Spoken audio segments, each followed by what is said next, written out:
Okay. Link tweeted out.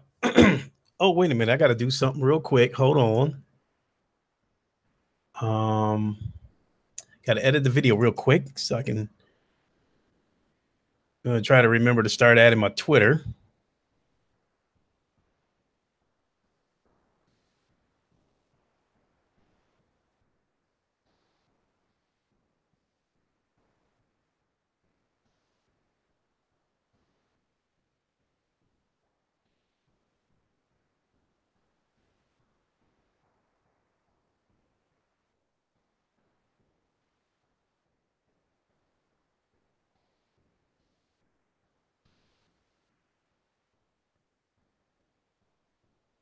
Okay.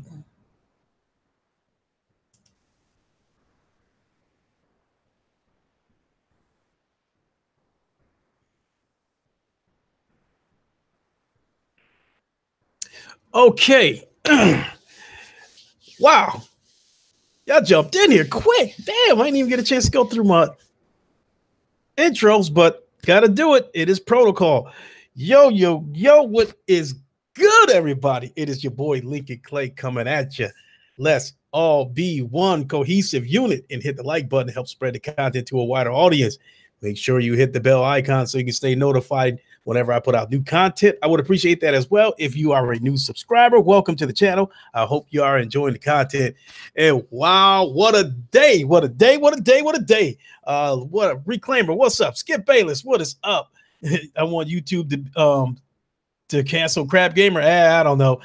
You man, energy watching that dude. I ain't worried about that, dude. I'm just playing my games. That's about it. Arian Drake, what is up? Ice Queen Gaming, how are you doing? Garuda Legends, what is up? Spartan God, what is up? What is going on? Arian Drake, what is going on? Reclaimer, what is up? Don't call me Danny, what is up? So, as I said, what a great day today. I got out of work a little bit early.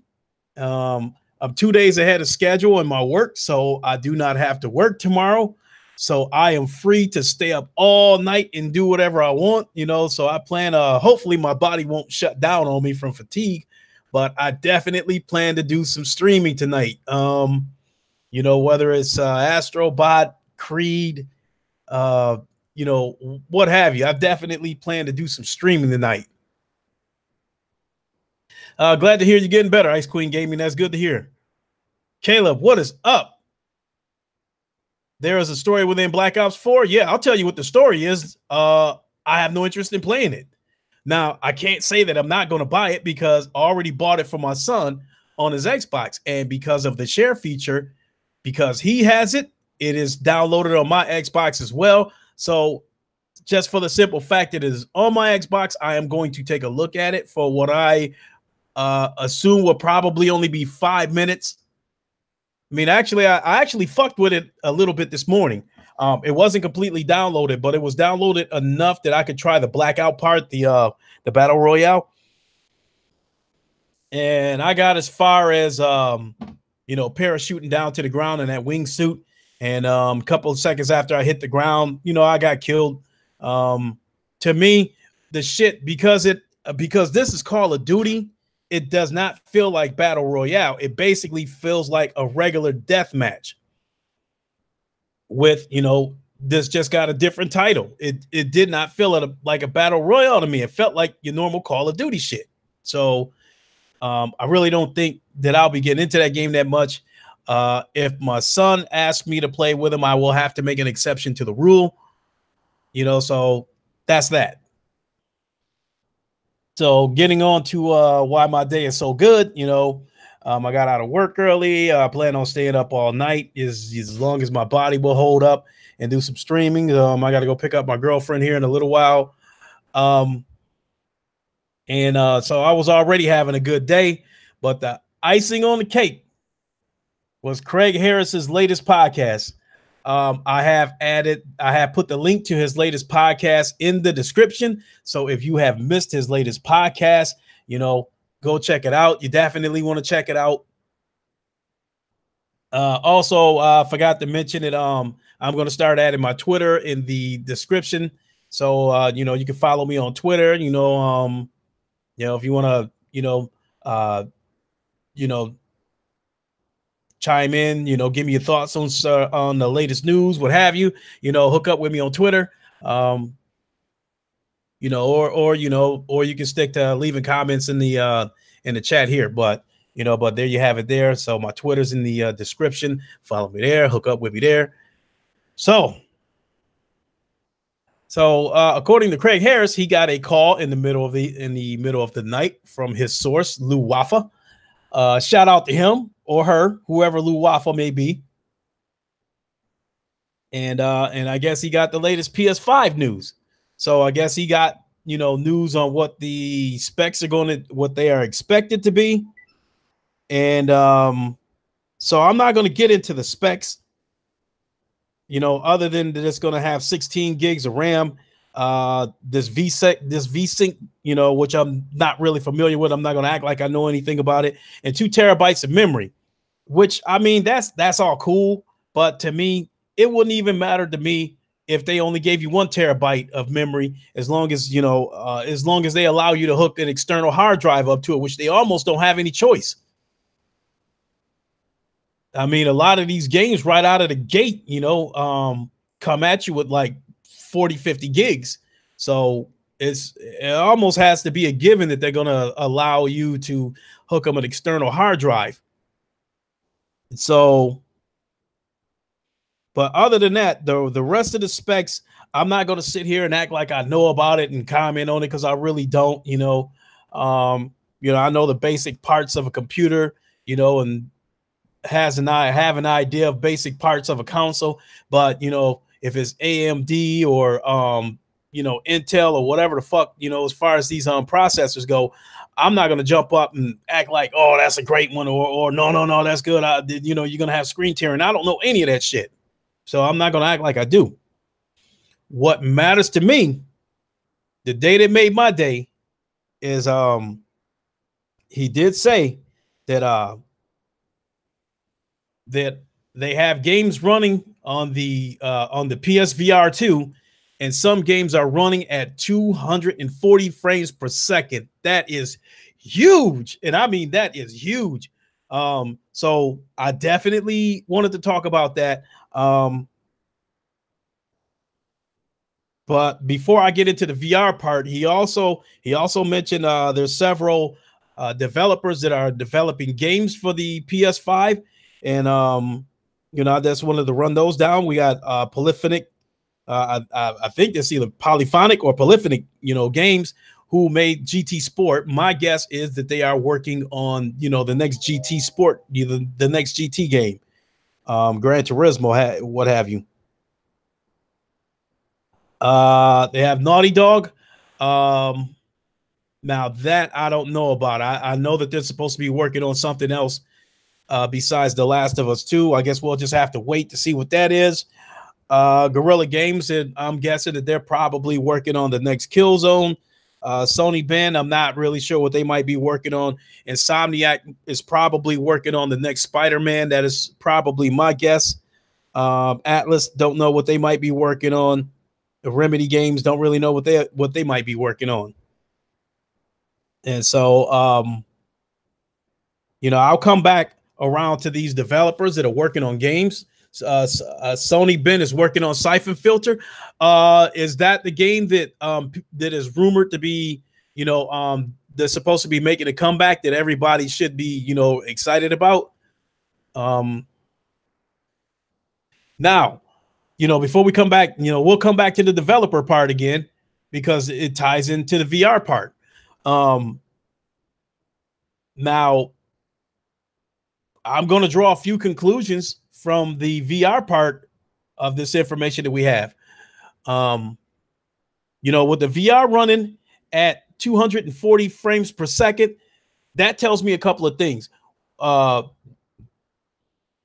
One is that my guess is that it is going to drastically reduce, if not totally eliminate, motion sickness, which that is huge. Another bit of information that I feel is huge, the fact that we even got word that games are running on the new PSVR tells me that both the console is ready to go or is damn close, proven, confirming, which I believe what Foxy Games UK said, that he said that the PS5 is pretty much done. They're just tweaking it. So the fact that VR games are already running and being tested, on the new PSVR tells me that the console was pretty much done. Not only does that tell me that the console was pretty much done, it also tells me that the VR itself is done or damn close. Those things all tie in to me sticking with my belief that the PS5 will release in November of 2019.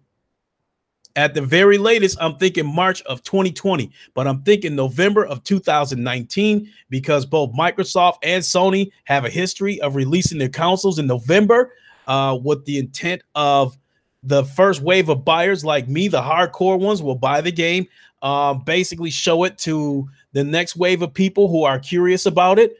And then those will be the second wave, which will also be the Christmas shoppers. And I would like to think that both Sony and Microsoft still believe that the Christmas shoppers are still huge for when a new product comes out. So, and it's that, not to mention that both Microsoft and Sony, I believe, have a firm belief that whoever jumps out first will have a leg up on the competition. The Spartan God, I think they should stick to releasing the console in November of 2019. So if I get the console in 2019, because you can bet I'm picking this game up day one. I pick the console up day one, and then I'll show it to the people who are thinking about getting it. I show it to them, and they see what a fine machine it is. Then the tax money is already spent. Don't show it to them after they already spent their tax money.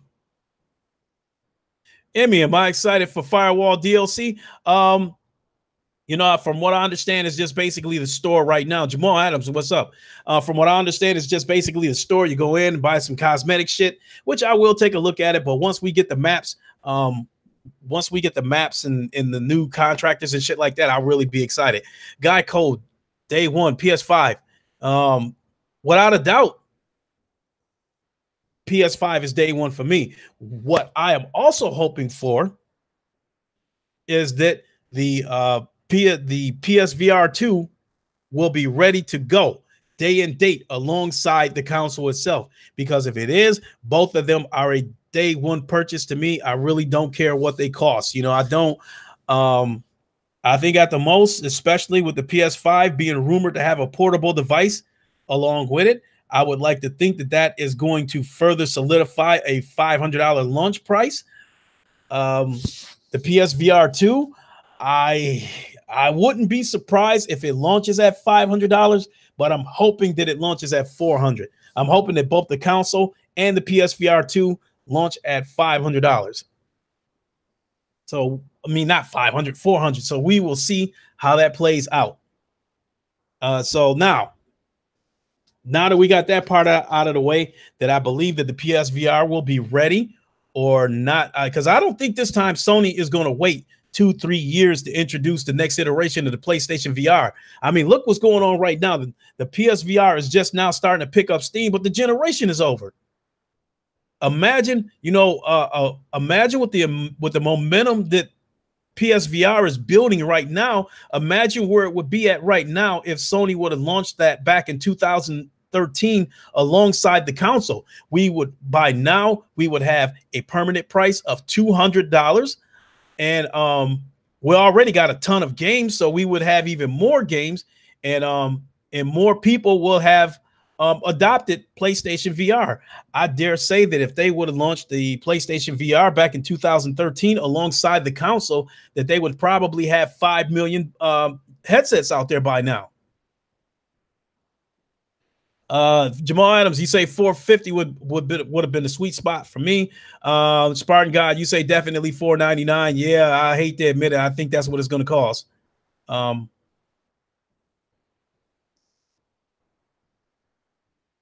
Oh, you said, oh, Lincoln, my name is Ice Queen Games. Oh, okay, okay. I will definitely look for you on Twitter. Saris is great. What is up? Either that, Ice Queen Games, Ice Queen Gaming. You know, I put my Twitter in there. You can follow me on Twitter, and then I'll follow you right back, and then that'll save me, you know, then that'll save me the trouble of looking for you. Geico, but remember, VR is really meant for the pro. I've heard it's not great on the OG PS4. Of course, you know, I've heard that too. I heard that's exactly why they built the pro, because it ran terrible on the standard PS4. But none of that's going to matter now. I mean, for a couple of reasons. One, once they do away with the Slim and the Pro takes its place and goes down to a permanent price of $300, for those who decide to buy a PSVR, will have a capable machine to run it. Or since we're at the end of the generation, they can just wait. So Robert McLeod, PS1's been dominant since PS1. Enough said. You know, I agree. Hold on, y'all. Let me crack open this Rockstar. See what flavor I got here. I think I got fruit punch.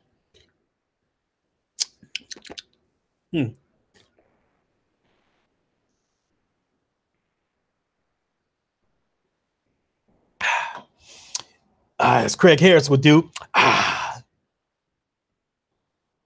Tastes a little bit like cough syrup, but I'm going to guzzle this shit down. Guy code. I'm saying if they had launched the VR alongside the PS4, it might hurt the chances of it taking off. Okay, you know, I won't argue with that, but how about they launched the console in 2013 and launched the VR in 2015? But where I'm going at by saying that if they would have launched the PSVR in 2013 alongside the console, of course, we know it's not going to be a big splash when it first launches. It's going to take time to build up momentum, just like it's doing now. So what I'm saying is that if they would have launched it in 2013, it would have had 3 more years to build up momentum. You know, so the console launched in 2013 and the PSVR launched in 2016. That's a 3-year gap, and it's just now starting to pick up momentum.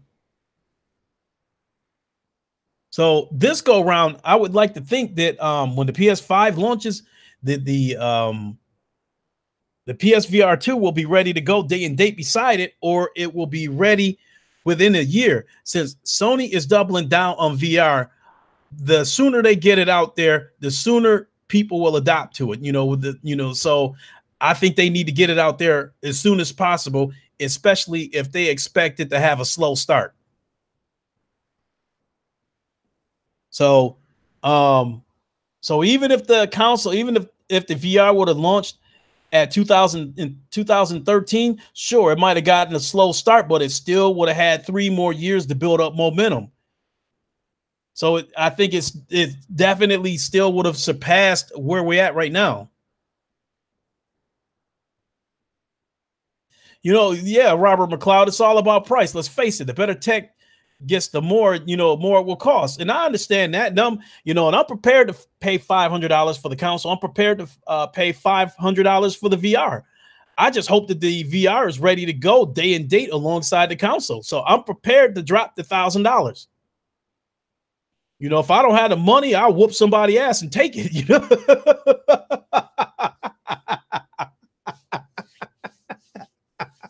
Y'all see that work I put in on Creed, so y'all know I got hands. You know, y'all know I can whoop the average motherfucker.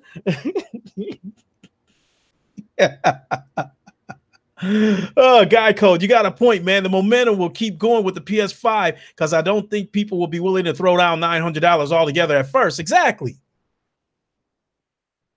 And then if it turns out to be true that this VR is going to be in 4K, hell, oh my goodness, oh man, just like the title said, hurry up and take my money, Sony. Just hurry up, damn it. You said you'll just keep your Pro and wait for the price drop. Fuck that. I want that shit day one. I want it now. Now here's the other thing. All this shit people were saying that, people were saying that I was crazy for predicting that the PlayStation 5 is going to come out in November of 2019. And they think that I was crazy for saying that. I think one of the reasons they thought I was crazy for saying that shit is because of the huge success that the PlayStation is having right now. People were under this impression that Sony doesn't need to release the new console until 2020, 2021, 2022. No, they launched this console at $500. It's going to take some time to build up some momentum. You know, at $500, only the first wave of buyers, the hardcore people like me, are going to be the ones that's going to buy it. The rest is going to take time to build up. And as far as that goes, the people who are just now buying, you know, a PS4, we ain't supposed to wait for them. You know, is Sony supposed to just sit and wait? You know, because they're having a bunch of success right now, are they supposed to wait for all that success to dry up and give, you know, the Xbox a 1-2 year head start on them and wait for the people who just now bought a PS4 2 or 3 years later to say, okay, I'm ready to buy a PS5 now, for them to drop that shit? No, you get the fuck on the train or get left behind. So with that being said, I was fine if Sony waits until, you know, 2021, 22 to launch the PS5. I would have been fine with that. But now, that's me. See, what's up? But now that I know about what's going on with the VR, or have an idea of what's going on, shit, I want that shit now. And I know there's a bunch of people out there that's thinking like me that want that shit now for whatever their reason may be. I mean, look how the Xbots are talking. You know, I'm not on board with this streaming shit, but they seem to be excited about it and can't wait for it. No, so you don't wait for everybody else. You know, I'm moving with technology. I'm not waiting for it to move. I'm not, you know, I'm not expecting it to wait for me. A guy code, you said, if they do backwards compat with all PS4 games on PS5, I will be saying goodbye to my Pro because I'm trading that in or sell. I would like to say that, guy code, but I have to wait. The VR part of it is the most critical part to me, because if the PlayStation 2 is not ready to go with the PS5, if they don't have it ready, then I have to hang on to my PS4 Pro in order to hang on to my current VR. Ian Robinson, what's up? Now, if the Danny Ruiz, what's going on? You can't wait to play Gears on your PS5.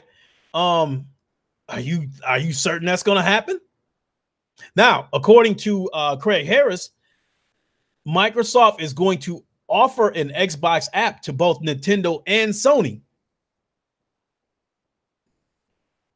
At this point, I would be led to believe that Sony is going to say no, or if they agree to it, it is going to be conditional. PLO, you want to get a Pro, but might as well wait for the news on the PS5. Hey, if you already have a PlayStation, I can understand that. If you don't have a PlayStation, then shit, I would want to go ahead and get a Pro now, you know, still get in on all that goodness, you know, because we still got a year left. We still got a year of goodness left. And Patient Fire, what's up? So Guy Code, back to what I was saying about the situation about selling my Pro. Again, if the PlayStation VR is ready to go with the PS5 and the digital library I have, I can carry it over to the PS5, then yeah, I'll sell all that shit. I'll sell my VR, I'll sell my PlayStation Pro, I'll sell all that shit. But when the PS5 drops, if that VR is not ready to go, then I have to hang on to my Pro, because I will need it in order to play my PSVR. So, which is fine with me, because I already said it that I don't plan to get rid of my Pro anyway, you know, because of the backwards compatibility thing. I don't need backwards compatibility. If they want to add it, that's fine with me. If they don't, then I'll just keep my Pro. That's simple. It's not a big deal to me.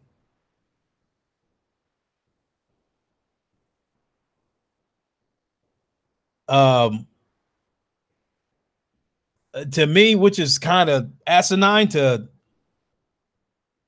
have a 360 and get rid of it because you can't wait for the new technology, only to turn around and start screaming that you want to go back and play the old games. That made no sense. There is no way the PS5 isn't going to be. Well, PLO, we know that the PS5 is going to be VR ready because the technology is going to be baked into it. What I'm saying is that I hope the headset will launch alongside the console. If the headset launches beside the console, then fuck yeah, my Pro is gone. You know, I will kiss it. I will hug it. I will wish it well wherever it may go. And know that it will always have a special place in my heart.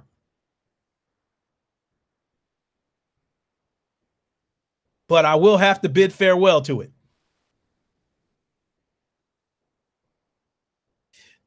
Do you think we need a new headset? Absolutely. Because there are some things right now with the current VR that you just cannot do anything about it because it is within the hardware and not the software. And one of the things that I'm speaking of is that like in the distance and some of these games that you play in the distance, some of these things are not clear. Some of them are a little bit blurry. Now, with it rumored that this new headset could be in 4K, 240 frames per second, with the rumored power that this console is supposed to have, you're going to be able to see, I would like to think you're going to be able to see a quarter on the moon in VR. So, God damn it, I can't wait for that new headset. Please excuse my language in that aspect. It wasn't directed at you. I just cannot wait. I'm so excited for this new headset. I absolutely cannot wait.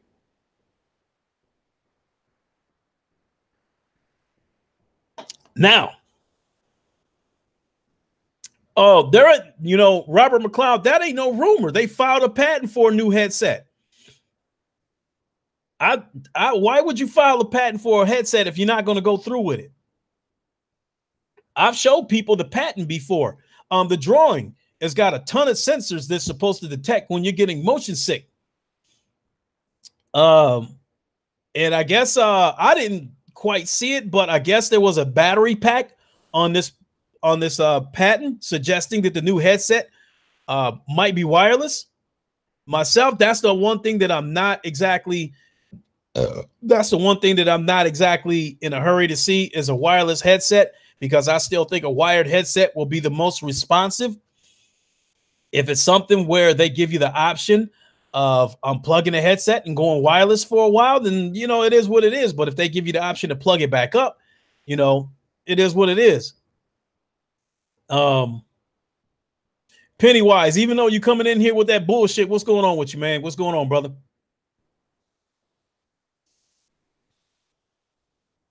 So Impatient Fire, absolutely. I'm excited for PSVR 2. I cannot wait. Guy Code, the resolution needs to be increased. What if the PSVR we have now takes advantage of the PS4 power? You know, right now, the PSVR right now that we have is limited. And some things you guys don't even know about. Like, for instance, when I played Bravo Team, I had got hold of a sniper rifle, and when I pulled the scope up, nothing was moving through that scope. It was only a still photo, you know, of what it was that I was trying to shoot at. Now come to find out that it just doesn't have enough power to render everything through that scope detailed like that. Potty, you said, I'm not being funny. Even if it's like $600-700, how can you not make a plan now and save a little bit of money every month to get the PS5? It's not that difficult, really. Absolutely right, Potty. Absolutely right. Already got money tucked away for this shit.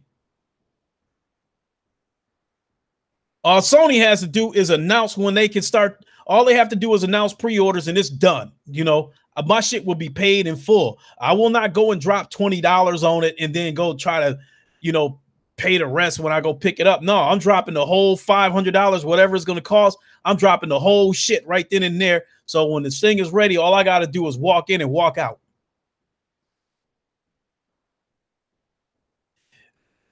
Now, look. Now, here's another thing, PLO. You said my only thing against a new headset is that the price will likely go up again, and PSVR is starting to hit its stride. Exactly. Now, Well, now this is what I'm talking about. What if all these games, what if they let you carry over your digital library over to the PS5? And what if they allow you to plug your current PSVR headset into the PS5? It's still cool. You can still go drop $200-$300 on the current headset, whatever it costs, and play it on your PS5 if Sony goes that route. But I will still warn you that I would be led to believe that even if they were to go that route, Sub 77, Mastery and Knowledge. What's going on? What's up, brother? I will say that even if Sony allows you to plug the current VR into the PS5 because of the hardware of the current headset, don't expect to see a graphical boost. Don't expect it to be any clearer. It'll probably run better. It will probably run a whole lot better, but don't expect to see any upgrade in the graphics or anything like that.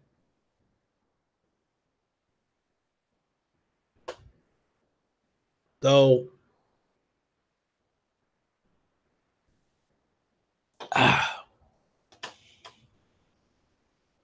so now I want to take this back to the developers, because this VR part is connected with some of the developers, and I'll tell you what I think is going on with that.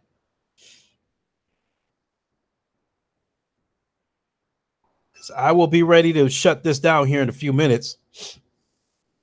Like I said, sometime after 5 o'clock, I got to go pick up my girlfriend. But if I get this podcast wrapped up here in the next 20 minutes or so, I'm actually gonna go jump on Creed and go try to knock out a few bums before I go pick up my girl.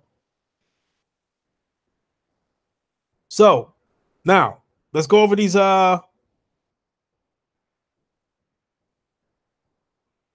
Basically, there's only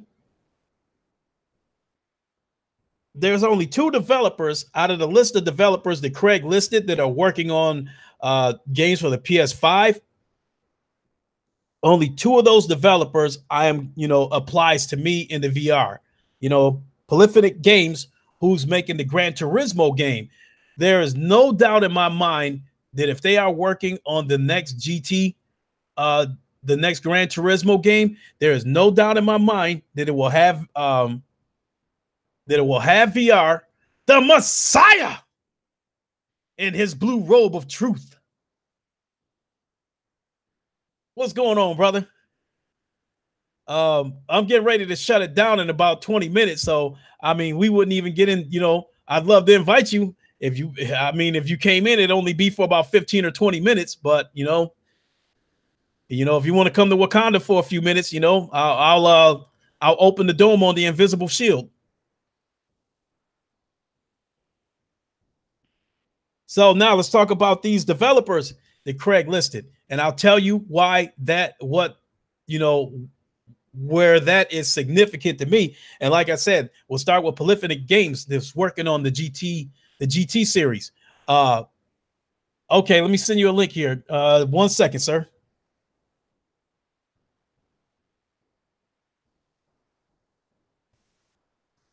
Copy Twitter.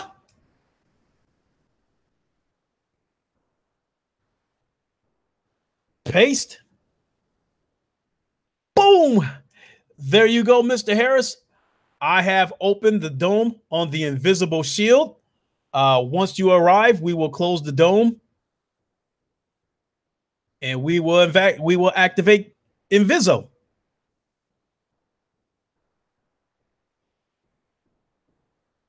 So, since I know that Mr. Harris is coming, he does not have to approach the invisible dome with a certain flight pattern.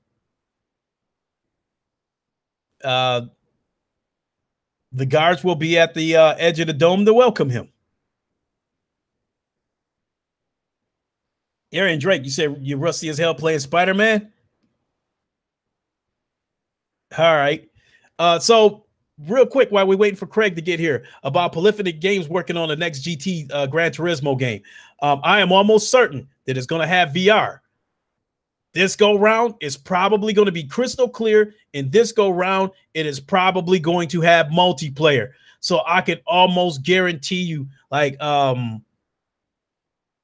would like to think that with the success of Firewall, there will probably be a Firewall 2 on the PS5, and it probably could, who knows, it may get the AAA budget. But I think we can definitely expect some kind of first shooter exclusive on the PS5. That's all. I think that's a given. Also, Guerrilla Games, I'm just guessing. I'm just hypothetically speaking. I'm just throwing that out there. I'm just wondering. Crystal clear next gen GT VR will be fire. Absolutely, impatient fire. I'm just throwing this out there. I have no data to support that. Nobody said anything. It's just me just wondering. Guerrilla Games, I would be led to believe that they are probably working on another Killzone game. That's fine with me. But I also threw that out there. What if they are including VR in this next Killzone? Because the tools will be there for them to do it. They will probably only be limited by Sony's budget and Sony's decisions. So so it's just a matter of if Sony wants them to put the VR into the game. That's about it. That's about what it's going to come down to, because when Sony said they're going to be bringing you bigger and better experiences, I'd like to think that means that you're going to be having more games, like Resident Evil, not from the standpoint of that particular type of game, but from the standpoint of where you have a choice to play the entire game standard or in VR, just like Skyrim, just like the upcoming Borderlands 2. Even though you'd have to buy those games separately, you still have the option to play those flat screen or play those in VR. So like Resident Evil Biohazard right now, for $60, the better bargain is on the PlayStation, because you still have the option to play it in VR. You don't have that option over there on the Xbox, but it's still going to cost the same $60. So with that being said, my guards have informed me that Mr. Harris has arrived. Welcome to Wakanda. Give a quick shout out while you're here, mister. Hey, what's happening, everybody? How's everybody doing? Good. I want to thank you, Mr. Harris. I want to give you a big shout out. You just put the icing on the cake for me to have a great day. What a day. What a great day, my friend. Thank you so much. Shout out to you. Shout out to Lou Wafa. Yeah. J-Dubs, what's going on? Oh, yeah, you got to get J-Dub on up in here. Oh, yeah. Shoot, I mean, we're only gonna be here for 15 minutes, because like I said, I gotta get off and get ready to get my girl. And plus I want to sneak in a couple of games of Creed before I go pick her up. Oh, I understand that. Now you're talking. Yeah, big shout out to J-Dub City. He been holding it down over there on those other the multiplayer podcast and Beast Fire. So shout out to him. He putting in work. You know what, J-Dub, though, let's I don't have to work tomorrow, so I plan on making an all-nighter out of this tonight, possibly tomorrow, what have you. So let's try to hook up and do some Firewall this weekend, J-Dubs. Let's do that. Also, I plan on reaching out to Porter Rock to see if he wants to play a one game of MLB The Show, where we use the same teams that get into the World Series this year, and I'll use the team that's going to represent the American League, and he'll use the team that represents the National League. So I'm gonna give Porter Rock a holler on Twitter, see if he wants to do something like that. And if he do, I'll keep you guys informed, because I think that would be hot if we did it on the same weekend that the World Series takes place. And that would be cool. Mm-hmm. So what's going on with you, my brother? What's going on with you in the blue robe of truth? Oh, well, like I said, this hanging out, jump back on Elite Dangerous, and hoping some people contact me to go ahead and throw down on it a little later on this evening. But what's going on with you, babe? What's happening now? Oh my God, I'm just bubbling with excitement, man, with the news you just gave me. Hey, PLO, why doesn't MLB The Show have a VR mode? I think that's going to be possible next generation. That's one of the reasons why I'm so excited about, you know, this next generation, where I'm telling Sony to hurry up, get up off their ass and take my money. Yeah, they'll be happy to do that, like any corporation. I mean, already, like at the PlayStation Store, there's already you know, MLB home run derby. Oh yeah, I did hear about that. Now, the only reason I didn't buy it is because it's not multiplayer. Huh? Really now? Yeah, I mean, but even if it was like, even if it's multiplayer, if they do it currently the way they do it on MLB The Show right now, you wouldn't see who you're hitting against anyway. All you see is the lines of, in order to speed the game up, you don't see your competition hitting the home runs. All you see is the color of the lines, you know. So like if you and me are playing online, and every time I hit a ball, it has a yellow line to it, and every time you hit a ball, it has a red line to it. That's all we're going to see is each other's arc lines. You know what I mean? Oh, yeah. So if I hit a home run about, you know, 470 feet, you're not going to actually see me hit the home run. All you're going to see is that yellow line and how far it went. And that's for the purpose of speeding the game up. I see. Well, because if you got 8 people competing in a home run derby and you have to wait for each person to take their turn, you're going to be there forever, especially when these home run derbies go about 3 or 4 rounds. That's the whole purpose of it, is to speed it up. Yeah. Yeah, you're right about that. Yeah, it takes away all the cinematographics and all that stuff. I see. Right. Yeah, sounds like, yeah. So, wow. PLO, you said you want VR support for Elite Dangerous. I'm sorry, I'm stuck on stupid. I don't think I know what Elite Dangerous is. They already have that on PC. I'm not for sure which unit you need.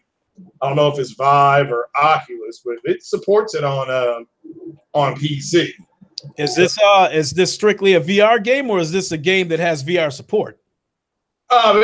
It does have VR support. I'm not for sure which. I'm not for sure if this has VR missions. I don't know if anybody's playing it in VR a whole lot, but nah, it's a VR game. So shout out to the people that went out and got it. If it is a VR game, then I would like to think that it's only a matter of time before it comes to the PlayStation VR, because they are the VR market leader now with over 3 million headsets sold. They have more headsets sold than Oculus and Vive combined. So anybody who develops a game in VR would be stupid not to bring it over to the PlayStation VR. Well, Frontier Games, that's who makes Elite Dangerous. They have a marketing deal with Microsoft. So if Microsoft has some type of AR or VR device next gen, which is very possible, they would probably line it up with them first. But I agree with you as far as the install base, that they need to go ahead and knock that on out.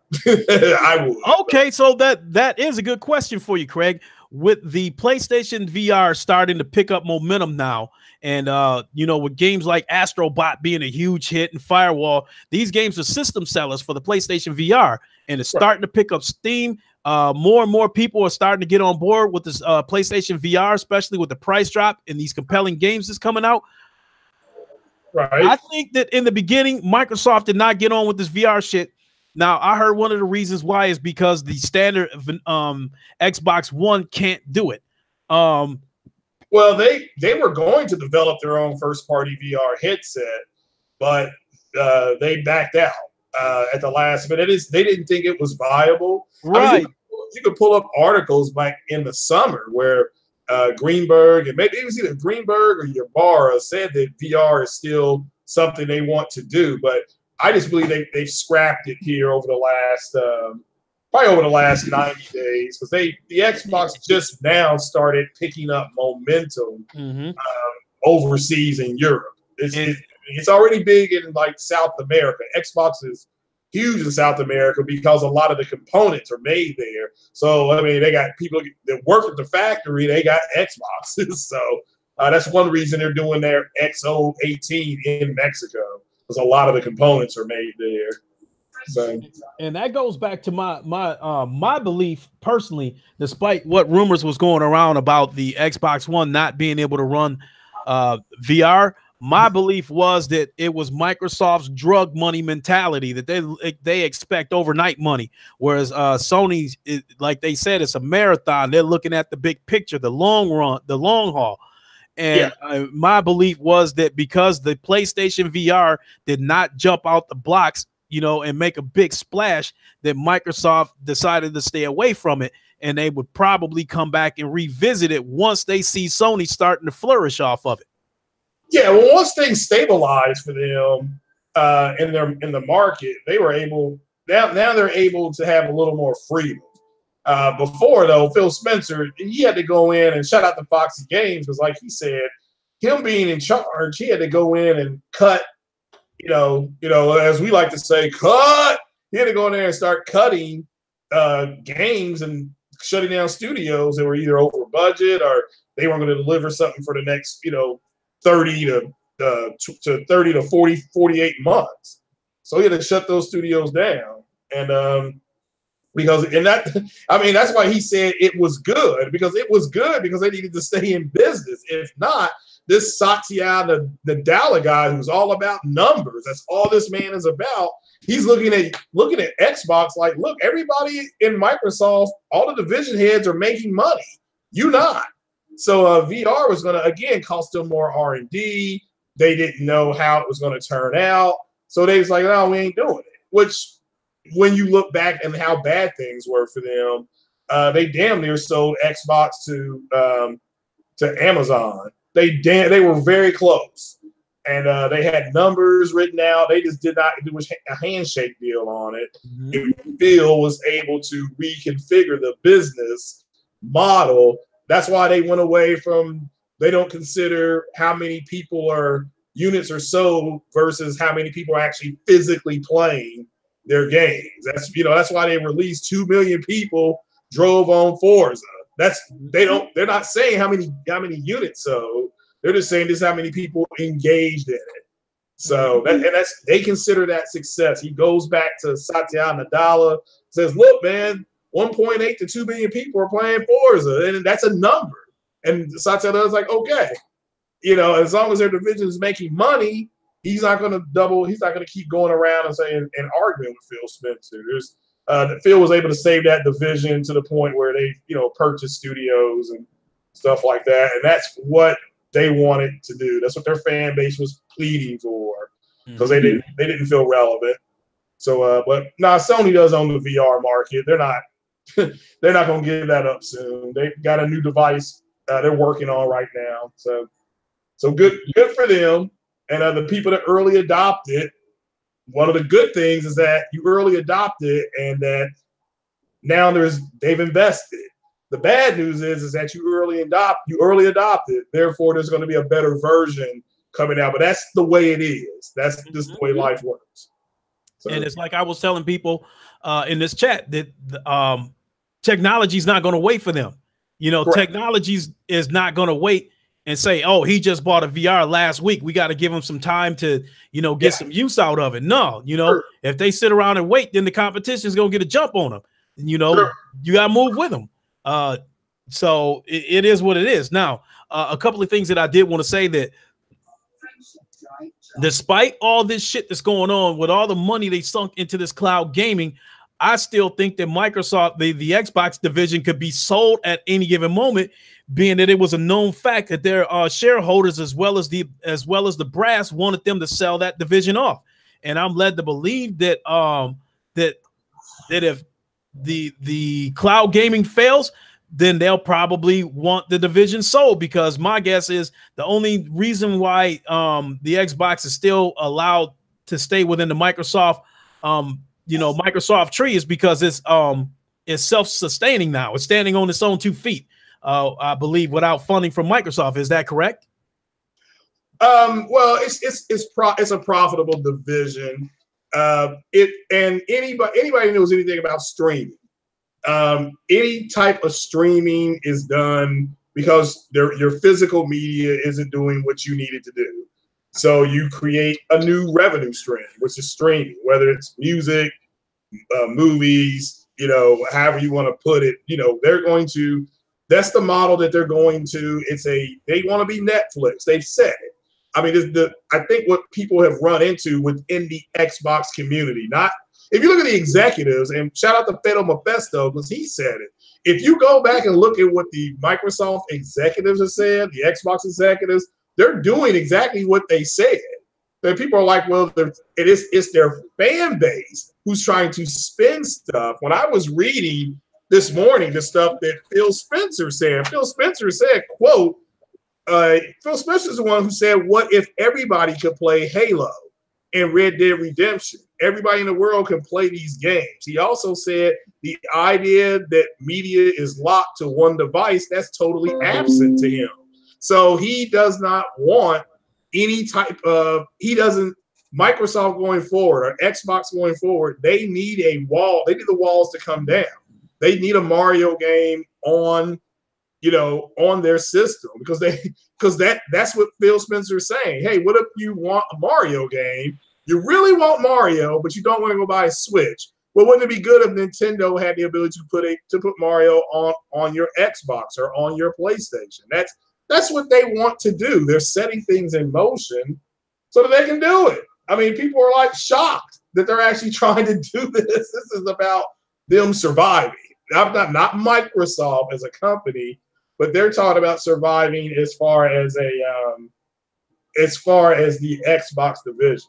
Mm-hmm. That's it. They need that division to survive. They ain't going to survive based on what they're doing right now. Just and I could tell you right now that because of these user engagement numbers that Microsoft likes to use, that pretty much seals it that I will not be buying an Xbox the next generation because Microsoft and Sony have already laid the path of which direction they are going. Next generation, Sony is still focused on the console itself, whereas Microsoft is focused on the service. Yeah, well, people got to understand, Xbox is a service under Microsoft. That's what it is. The people who are having the issues are the fanboys. Another quote from an executive. Compute in the cloud and stream to any device I'm on. I'm going to say that again. Stream to any device I'm on, allowing me to play with anybody.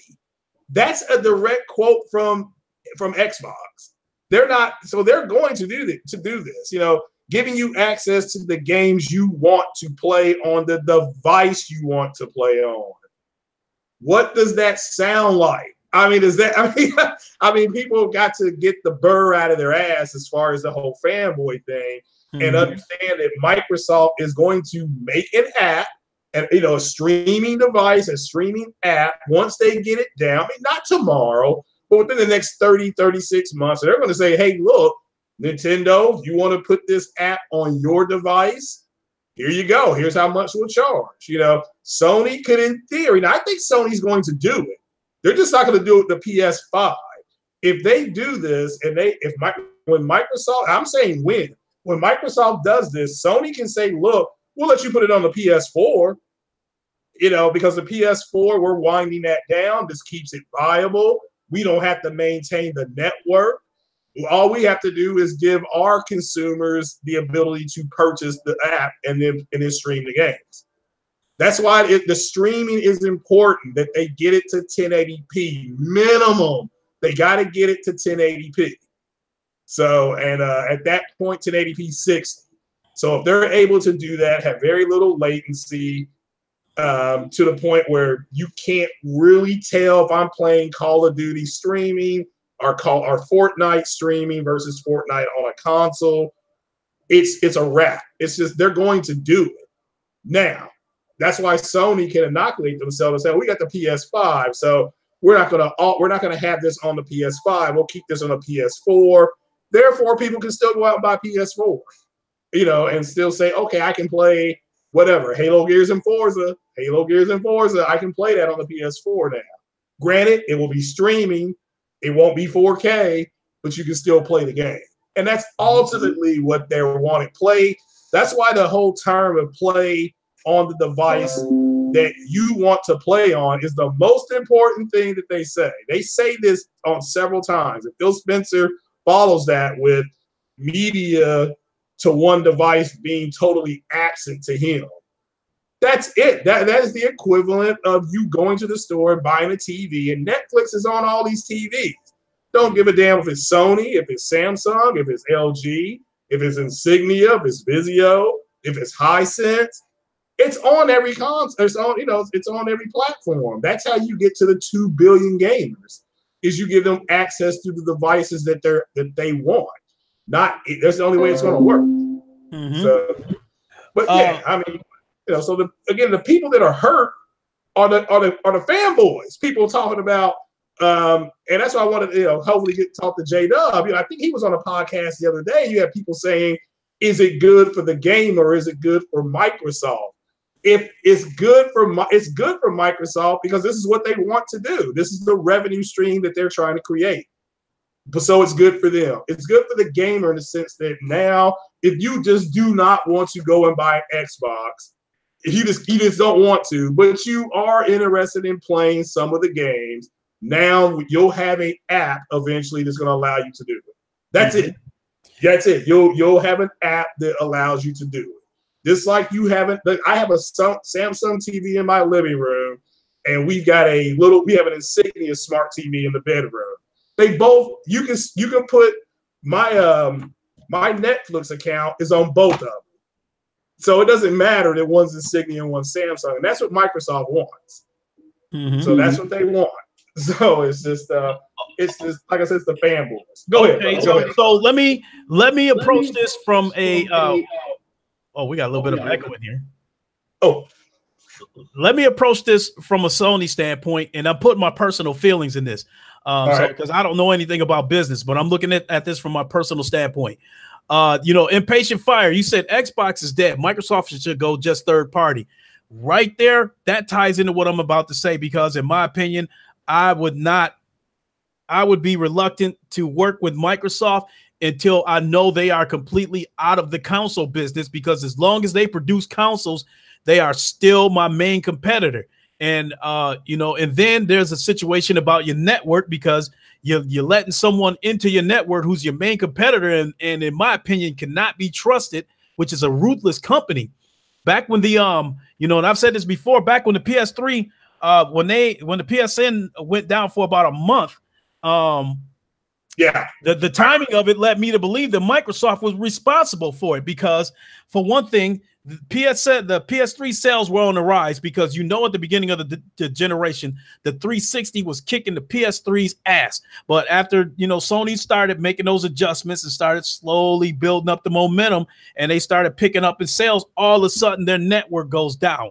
And then here you have Microsoft bragging about how secure their network is. So I mean, the fact that Microsoft opened up their mouth and said that right after the PlayStation Network went down had me suspicious. And the fact that it happened when sales were on the rise, they were starting to starting to compete with 360 sales, made it look all the more suspicious. Now you want to work with a company that may have hacked your network, so that's something else that you have to watch. By letting them into your network, you got to keep a fucking eye on them. So let me give an example, right? If I'm Chevy and I build the Corvette, and Ford's my main competitor with the Ford GT. Now here comes Ford. They want to sell me tires to try to put on my Corvette. I can't do it, because as long as you are still building cars and you're trying to sell me tires, how do I know you're going to sell me the best tires? How do I know you're not going to sell me the best tires? I can't trust you to sell me the best tires until you stop making cars and you only make tires. Well, it's all right. Well, that's what I'm saying. It's not. I don't believe that they're going to put it on their brand new device. I think if Sony does agree to something like this, it will be with their older devices. So the PS4 Pro and possibly even the Slim.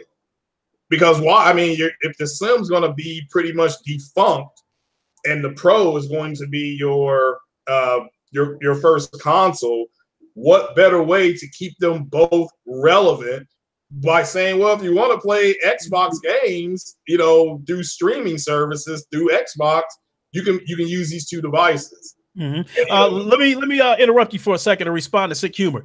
Hey, Sick, I know that Anonymous was responsible for it, but what I'm saying is, how do I know that Microsoft didn't pay them to do it?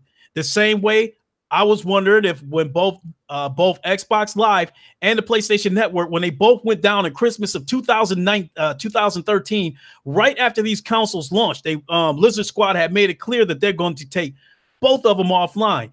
I'm wondering if Microsoft was responsible for that and wanted them to take down the PlayStation Network, but said take ours down too, so it doesn't make us look funny because they already got hit a few years earlier. So Microsoft is a ruthless company, and I would not put that past them. I'm not saying they did it. I'm just saying I wouldn't be surprised if they did it. So with that being said, with all the crazy shit going on, I just, in terms of wanting to let Microsoft put an app on my console, I just don't feel like I could let them put an app on my console and tap into my user base until you stop making consoles. Because as long as you are making consoles, you are my main competitor. So whatever it is that you are trying to put on my network, I'm not sure that you have my best interest in mind. Well, again, it's not that they still are your competitor, but right now they're doing, Sony allowed Microsoft to put Blu-ray into their device. People got to remember, this is the first generation that Microsoft they paid for yes, but they paid for the rights to do it, not for an actual service, not for a physical product. They just paid for the rights to be able to do it. But I'm talking about letting your direct competitor come and set up camp on your network. Well, they're not. They're not technically on your network. You're moving. It's almost like you have a garage and you move 90% of your business to a new garage. You still own the old garage. And then somebody comes along and says, okay, can I put some of my stuff in your garage and pay you a partial licensing fee or a storage fee? And I'm your direct competitor. Now, I'm no threat to go to your new garage because you control all that. And I'm just in the old garage. You're sitting there with space. Sony knows that not everybody is going to go from the PS4 to the new PS5. They know that. So how do they keep it viable longer? How do they give it longer legs? Well, it's like, okay, we'll let you put you'll let you stream, not put physical media into our devices, but we'll let you stream into it, we'll just let you stream your games on the console. That's it. And then when they stop, and then when they stop doing that, they stop supporting the Pro, which will be probably, I don't know, 2018. So I'm going to say probably 2023, because the Pro came out in 16. So probably, 2000, so that would be 7 years of support. And but that's what I think they're going to do. That makes the most sense as far as Sony is concerned. Because it keeps them from being the fake outrage that you documented very well. It keeps them out of that. Because don't think Microsoft's executives won't say Sony won't let us do this. Everybody can enjoy the games. And Sony can say, okay, look, put them on the PS4. That's it. Yeah, we'll do it for PS4. You can stream to PS4. Okay, but we're not going to allow you to stream to PS5. We're not doing that because this is our brand new toy. And we're not going to let you backdoor into it. At the end of the day, Sony has something Microsoft really wants, and that is, like you said, the user base. Sony knows that too. So and Sony will probably just say, well, okay, we'll let you into, like they did with Fortnite. People are like, this beta means this is, they have to stay with this. This beta is undetermined. They can keep this beta open for a year with Fortnite. Nobody's talking about it anymore. And let me jump in to say this real quick because, Impatient Fire just already said something that I was already thinking about.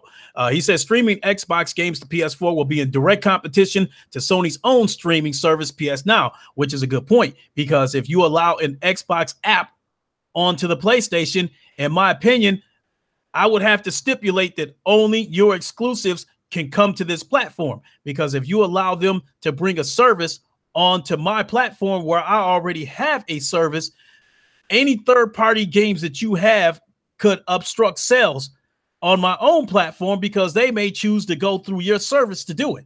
Now, another thing. Now, this is a little bit away from the PlayStation's subject, but I do have a question. I want to know why Microsoft needs to make two separate consoles. Take the PlayStation 4, for instance. It is a traditional console with streaming capabilities through PlayStation Now. So there's a safe bet that the PS5 is going to be a traditional console with streaming capabilities. So I need to know why Microsoft needs to make two separate consoles to do what the PlayStation platform is going to be able to do on one console. You're going to have one console, a traditional console, and a streaming console. Why can't they just build a traditional console with streaming capabilities like the PlayStation? Because they're trying to create another revenue stream. Exactly. They do not have they did not move enough. Again, when you go digital, is you're giving up on physical.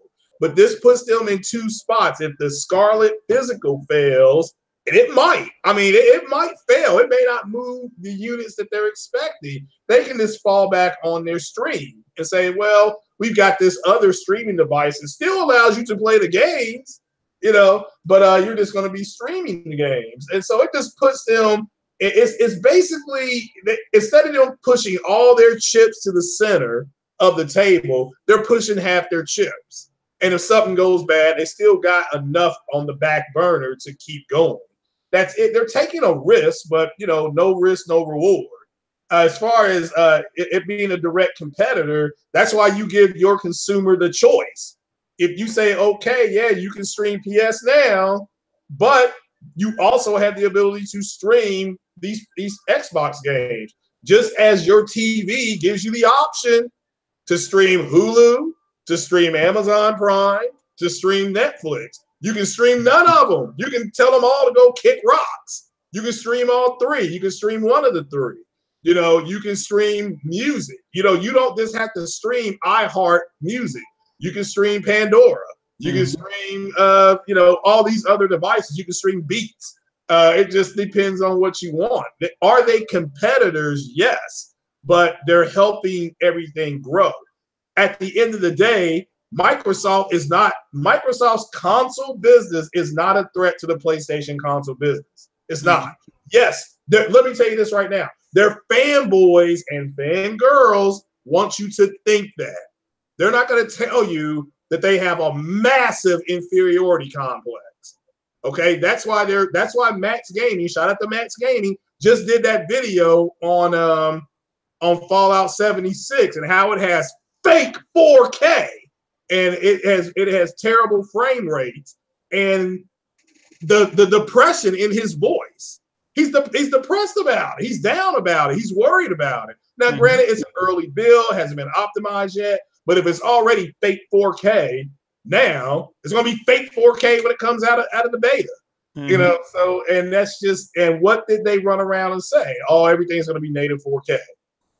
So it's they have an inferiority complex, and Sony crushes it all the time when they came out with the Detroits, the Spider-Mans, the Detroits, it wasn't the PlayStation community dialing up, teeing up Insomniac Games, saying you will rule the day that you didn't put this game on it wasn't the Sony community doing that, wasn't the Nintendo community doing that, it was the Xbox community. So so at the end and that's why I treat them, people are like, well, why are you so mean to them? I'm like, oh, I just treat them like idiots because that's what they are. Like Vieira-Tron said, it's like talking to them is like arguing with a preschooler over who has the prettiest lunchbox. That's what it's like. That's what I feel like when I talk to them. I agree. I've said in the past that dealing with them is like dealing with a cult. That if you don't believe in their way of life, they pretty much want to crucify you and throw you up on a burning cross and sacrifice you, what have you. Real quick, let me give a shout out to Spartan God. He wanted to get a shout out. Gangster LTD, what's going on? Thanks a lot for joining us. I want to say that I think the traditional Scarlet that they're going to introduce, I do not, Brian the Professional, what is up? I think the traditional console is not going to fare well. I think that Microsoft just cannot get enough of this $500 shit, along with the high probability that they may not have any compelling exclusives ready when this console launches. Even though I do think there is a possibility that even though this streaming shit will not perform as advertised, I do think they will sell a good amount of the streaming consoles because of the price and because of uninformed casual gamers that will buy it. Well, but they're planning on that. They know that people are going to walk in and it's going to say, stream all your stream games at 1080p 60. Of course, you have to check with your local cable subscriber. There's where the casual gamer kind of gets mocked, is Microsoft's not going to tell you what you're going to need up and down to maintain it. I personally, what I would do with it is, if I buy it, I would hook it up to a landline. I would not Wi-Fi it. I would hook it up to a landline. Even if you have to have the internet people come out and say, that is a bad performance waiting to happen. If you go Wi-Fi, that is a bad performance waiting to happen. Yeah, it is. I admit that. I mean, I don't care unless you have fiber, unless you have Google Fiber. That's the only way I would Wi-Fi it. But at the end of the day, to answer Impatient Fire's question about it being a direct competitor, it's not a matter of it being a direct competitor. If you got the better mousetrap, people are going to go to your trap. And having the outright feeling of the way the Japanese think of conquest, seeing Xbox games on PlayStation, that's what they want. They will take those pictures back and say, look what we did. They pleaded to put their games on our console because we are the best place to play. Okay, well, there's no doubt we're the best place to play. They're wanting they're doing a service. So again, now is it going to hurt their fanboys' feelings? Yeah, but who gives a shit what they think? I was on King Thrash's show the other night, and I said, look, eventually they're going to get tired of going to the door and somebody's kicking them in the balls. They're tired of it. I mean, Sony crushed them. This generation, they crushed them. So, and people are like, well, next generation is going to be, no, there is no next generation. It's over. It's over. I can go ahead and build a PC for $500, $600, and all these games that Microsoft's coming out with will be there and will run better. Now maybe the Scarlet changes that. This to be honest, Scarlet very well may change that. But at the end of the day, that's not where we are right now. Scarlet may not come out for another 27 months. Mm-hmm. Now, I think, a couple of things. I think I've said this before, that I think it's possible. I'm pretty sure, not pretty sure, but I believe that they are going to launch Scarlet in 2019. Now, what I think that could possibly happen is I think it's possible that they could launch this the streaming Scarlet first. Because I'm led to believe that it won't take much to build this one, because the cloud, it'll be powered by the cloud. I'm led to believe that this console will not require a lot of guts. So so it won't take them as long to build this one as a traditional console. With that being said, I think it's possible that they could launch the Scarlet version streaming box first, and then the traditional console maybe comes out a month or two later after they fine tune it. Now, what I do want to ask you is, now that the VR is picking up momentum over on the PlayStation side, do you think it's possible that Microsoft would introduce this on the Scarlet ecosystem? And if they do you think they could make it work on the streaming device? VR? That would be difficult. They would have to strike a partnership up with either HTC or with Oculus. Well, that's a given, because they too lazy to build their own shit. So, so right now they're going to strike up a partnership with Oculus or Vive. But what I'm asking is, do you think they can make VR work on the streaming console, on the streaming version of Scarlet? Yeah, that I don't know. I'm going to say no, not without some type of motion sickness happening. No, I mean, I don't see that happening. They would have to have, in order for you not to get sick, the way your brain relays information, your eye relays information to your brain so that you can react, you need to be about at 180 frames a second. Mm-hmm. And that's why there's so many people. And people get sick anyway. People get, people have seizures and things like that. But no, at the end of the day, I don't think they could do it. But they may find a way to do it. but they haven't announced anything or announced any patents that they've been able to wear that out. As far as cloud stuff, I'm playing Elite Dangerous right now, and it's cloud-based. It uses cloud-based physics, so and saves and things like that. So the missions that people saw me sign up for, and it said you had 24 hours to defeat them or something like that, or 24 days. I have 24 days. The cloud will remind me, hey, you're running out of time to do these missions that you signed up for, you know. So and so it is what it is. I've always thought that the cloud stuff was going to work. It just wasn't ready for the consoles at that point.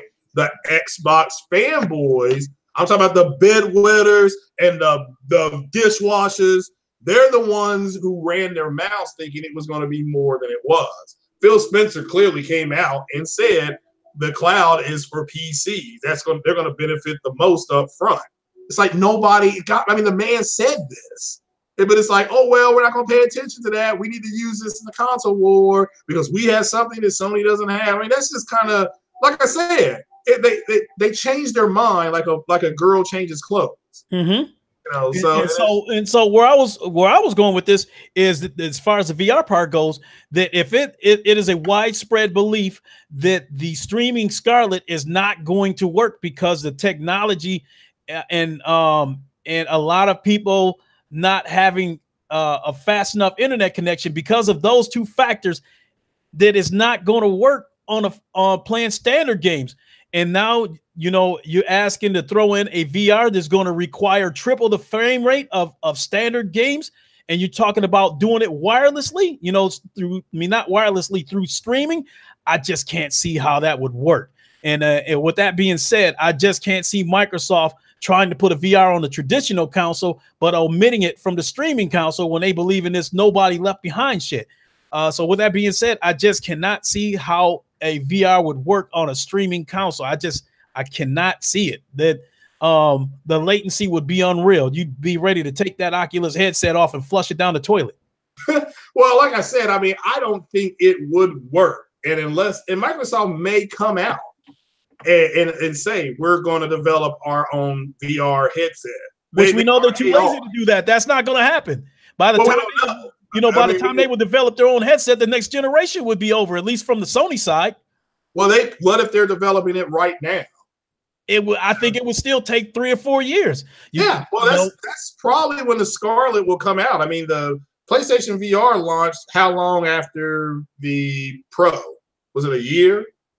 No, the standard PlayStation launched in 2013. Right. The VR launched the PlayStation VR launched in October 13th of 2016, and the PlayStation Pro came out about a month after that, if I'm not mistaken, in November of 2016.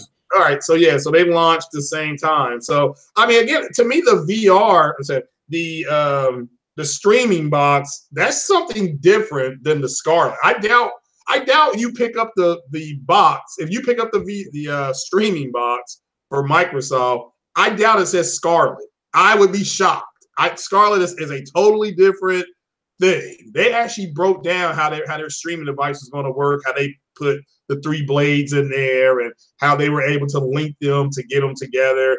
And Phil Spencer wouldn't have come out and stuck his hands in his pants and said, we're going to bring you, console quality gaming through streaming, unless they've got some type of test that they've already done. And so now they're moving into the actual production part of it, which they're doing it. I mean, but I doubt it's going to be I'd be shocked, but that wouldn't shock me. Don't be surprised if they don't come out with some type of competing device with the VR, because Sony is controlling that right now. And, Microsoft may just tip their hats and say, all right, y'all got it. We totally misjudged this market. You all can have it, but I'm guessing Microsoft they're going to have to try to do something in order to get into that market. But you're right. They may say to hell with it. We're too lazy, kick rocks. That's what I've been saying lately. So let me respond to Guy Code real quick. He said, "What was Crackdown 3 delayed till?" I've said this before. Guy Code. I think Microsoft is just stalling everybody out with Crackdown 3. I think they plan to launch Crackdown 3 on Scarlet. The excuses and the lies have just continued to pile up with this game. You know, we've heard all kinds of shit. You know, the game needs more polish. The game needs this. The game needs that. Then they set a date for February of 2019, which, if I'm not mistaken, was supposed to be on the same day that Days Gone is supposed to release, which would have been suicide. And I think the only reason why they even gave that date is because they were starting to take heat for no Crackdown news while we were starting to get dates on the PlayStation games with Shadow of the Colossus, God of War, Spider-Man, Detroit Become Human. Sony was criticized for not having dates for those games. As those games started getting dates, no news was coming out about Crackdown. People were starting to wonder about it. So I think Microsoft just did a PR move, giving people a date for Crackdown, knowing goddamn well that that game was not ready. I think the decision at that time was already made that they were going to launch this game on Scarlet because the current Xbox platform cannot run this game. Otherwise, it would have been out by now. Then you have them saying that the game needs more polish. The game needs this. Then you have them saying that the game was ready and they could have launched it, but they didn't need to because they wait, you know, because they have enough games coming out that they can wait until 2019. Then you have them turning around, backtracking again, saying that the game needs more work. What the hell is it? What the hell is going on with this game? They are trying to stall everybody out until Scarlet comes out because Scarlet presumably has enough power to make this game do what was intended. They keep on throwing all these goddamn excuses out just to stall everybody out. So basically what's going to happen is they're going to keep coming out with news to make everybody forget about Crackdown. And then when the heat starts to build up about Crackdown again, they're going to come out with some kind of shit and say that, you know, we're working on other projects, what have you. So the bottom line is they are trying to stall Crackdown out until Scarlet comes out because they are going to put Crackdown 3 on Scarlet. That is my belief. Yeah, I agree. I think that was spin. When they said that, when they pretty much said that you're not going to have to, that was straight trash. I mean, they gave us a date that they can just push back. And that's PR. That's exactly what I would have done. Look, we're not ready yet, but we're not going to tell them that. And yeah, Days Gone's coming out on that day, allegedly. Yeah, how do you go from giving people a concrete date to saying that the game needs more work? Well, Anthem is coming out on that day too, I think, and so is Metro. Mm-hmm. So yeah, there was just no way for that game, and I agree. To me, they better off just saying we're going to push it to Scarlet, let it be a launch title. That I mean, you can launch that. You can have a Forza game. You can have a Halo game coming out maybe 3 months after launch to keep that momentum going.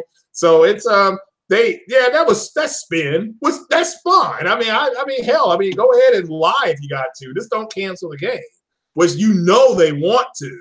But they can't. They can't. They put too much money into this game, and then they're banking on the cloud, for the destructible environment. Yeah, which won't happen till next generation for them. So no, I don't disagree with that. Yeah, he's right. I mean, it's spin. Everybody does it, but Microsoft has done it the most, and they're doing it shamelessly. I mean, it's just like in your face bullshit at this point. So, and yeah, there's a group that's going to defend it. I think it's hilarious. People get mad at me because I've been really plundering people online, especially the Xbox. I mean, I'm digging into the weeds, pushing these dudes around on Twitter. I mean, they're just getting mad. They're getting madder and madder, and I love it because they shouldn't have said things like all games will be native 4K. They should have said dynamic 4K is fake 4K. I mean, I'm just like I said, I'm slashing them open and I'm filleting them with their own bullshit that they said. And of course, they don't like it. They don't like it. So. Of course not. Uncompetitive. I love you, dude, but I have to say that you are smoking crack by saying restart Scalebound, but only make it single player. I love you, my dude, but you are smoking crack because that game has no recurring revenue for Microsoft by making it single player. Well, and not only that Project Awakening, whatever it's called for PlayStation, that is Scalebound. That is Scalebound. There's some people that were with Platinum Games that went over to that studio and they've delivered pretty much the exact same type type of game. Not the exact same game, but a spiritual successor to what Scalebound was supposed to be. So we're getting Scalebound. It's just called something different. So I would like to see Naughty Dog's game. They're working on that space game, and boy, I'm really excited about that. Yeah, so yeah, absolutely. So, hey, but uncompetitive, you know, I'm more or less joking at you. So, you know, I'm just having fun with you. You, my dude, I love you, man. And, you know, I always appreciate you being here. So I'll be ready to wrap this up pretty soon. But I think we are having a very interesting conversation. You know, but you got anything else that you want to add? Anything juicy before I get ready to shut this down? Who, me? Oh, no, just play the games, enjoy the weekend, hope your favorite college team, and if you're still watching professional football, I certainly hope those teams come through for you. I know I'm just going to kick back and do some chips and salsa and, you know, watch football and play some games. So waiting on my girl to get done with Near Alma Mater. I mean, my goodness gracious, she's on her second playthrough. So as soon as she's done with that, I'll be streaming that. And, yeah, definitely. Hey, uncompetitive, I see you, man. I'm just joking with you, man. I know you don't smoke crack. Oh, I'm just joking with you, man, because you know we all know that Microsoft would never we all know that Microsoft would never do Scalebound in a single player, because now that they're all about the service, they're all about reoccurring revenue. So you know, so pretty much everything from here on out with Microsoft, my guess is either going to be multiplayer or it could be like King Thrash has said before in the past, if it's a single player game, it's probably going to be episodic. Well, Ninja Theory, some of the studios they have are going to do single player games, but that's not they're going to have that, but you're right, Lincoln, their heart and soul, their backbone is going to be the multi-player type of games. And at the end of the day, if you really want to play them, you can get a PC, or I'm just telling you all, just mark my words down. Wait for them to put those games on the other consoles, because that's what they're going to have to do to survive with Xbox, not with Microsoft. Forget about Microsoft. When you go to Best Buy or whatever, you see that Microsoft sign. Xbox is never there.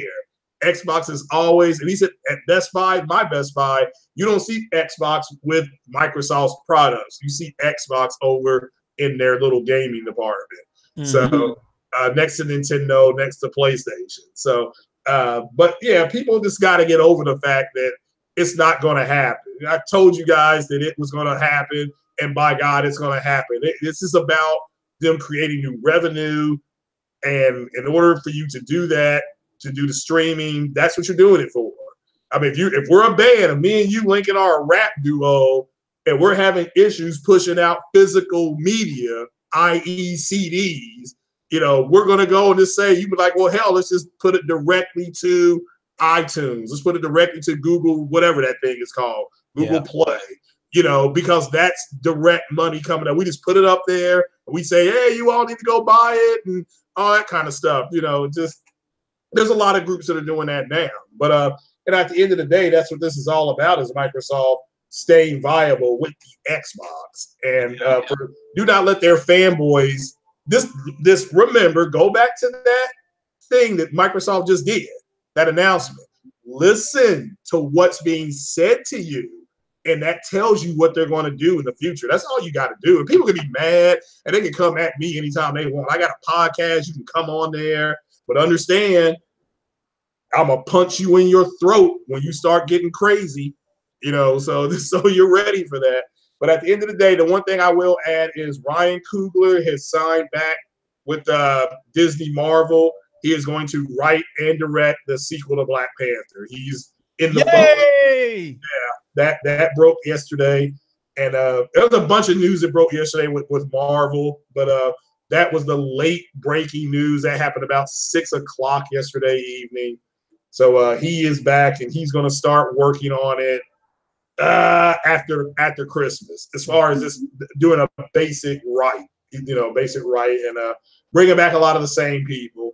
So it's not everybody, but a lot of the same people that you liked, Winston Duke, who played M'Baku, and Denai Guerrero, all of them are coming back.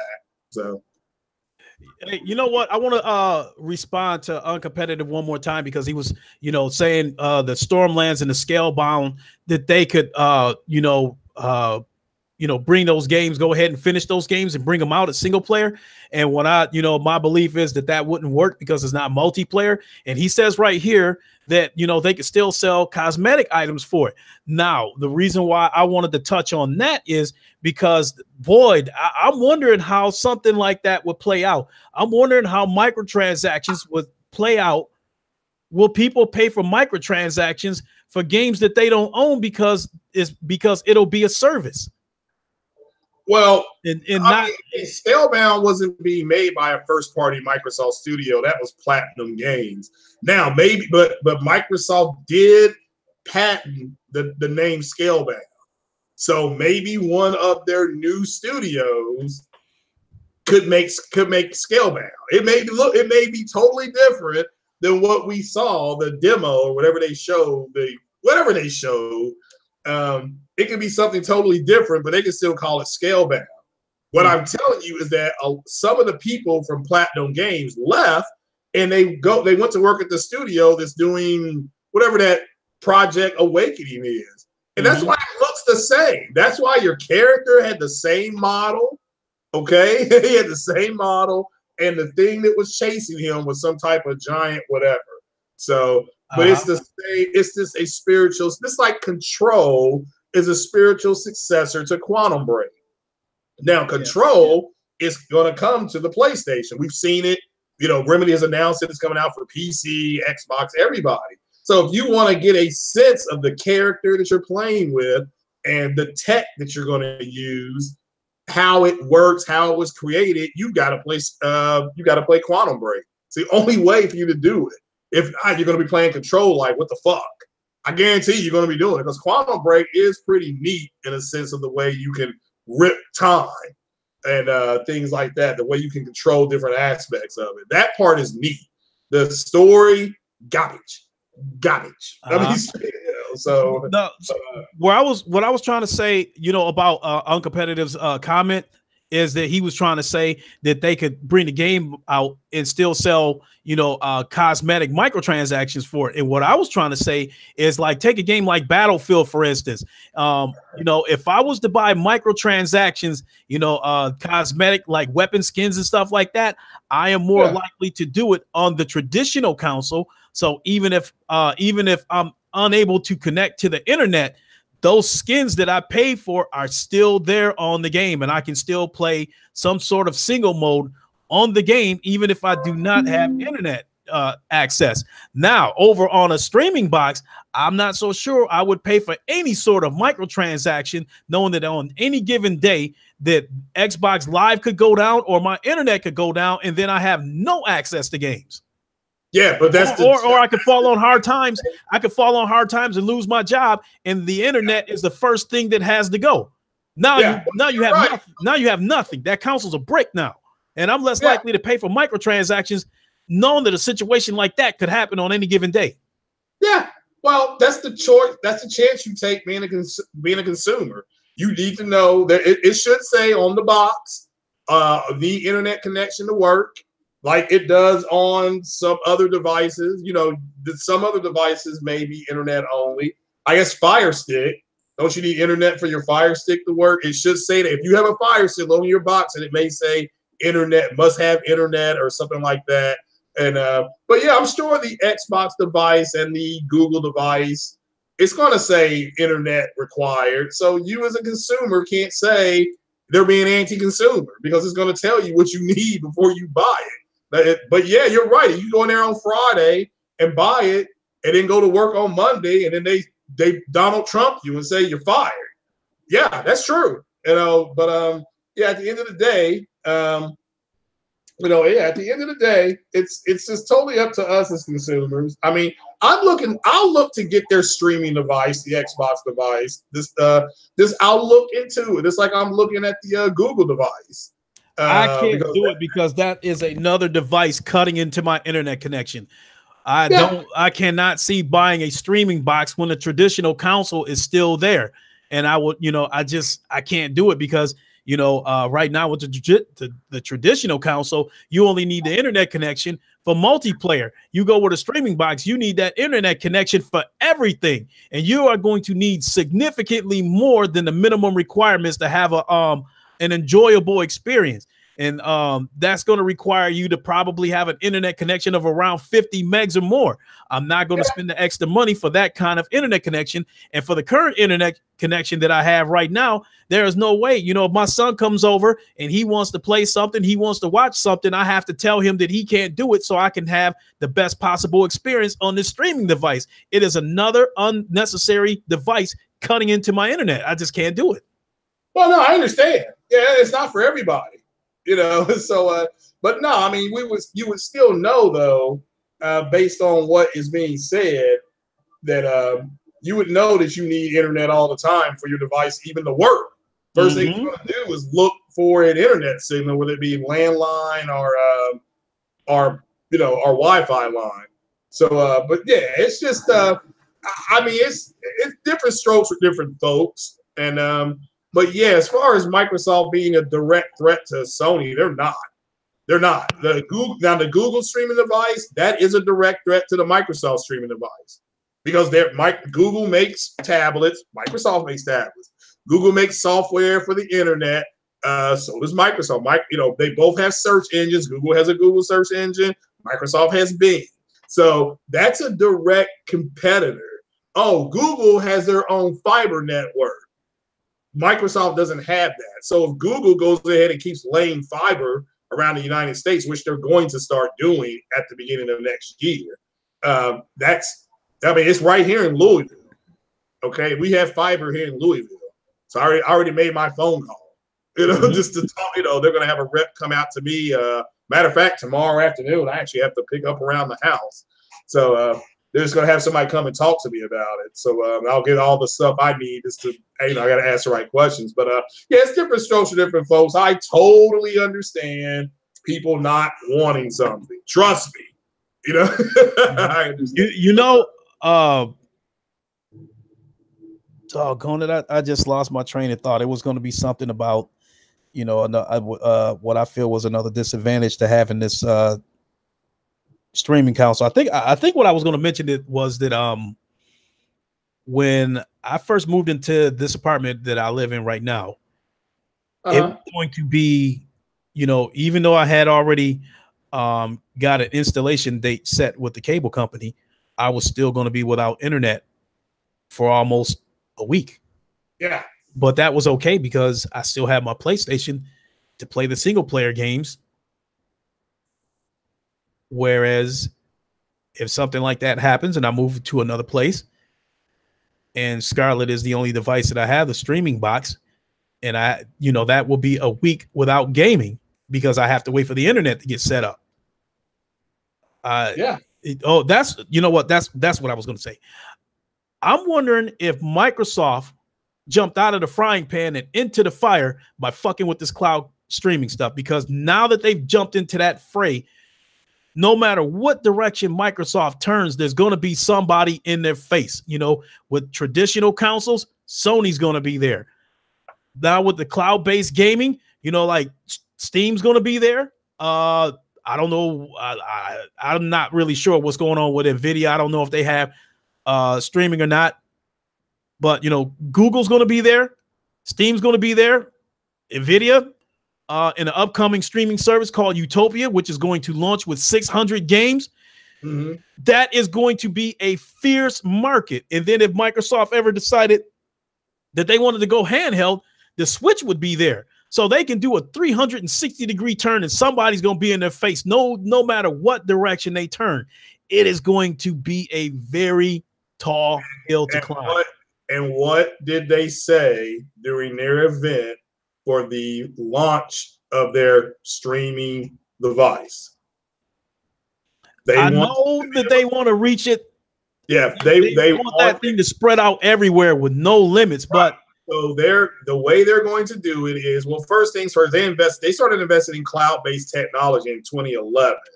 So for them to put that much money into R&D and not try to monetize it some way, was that's going to happen. But at the end of the day, they're needing help from the other companies to tear down their locked media so that they can go ahead and stay there.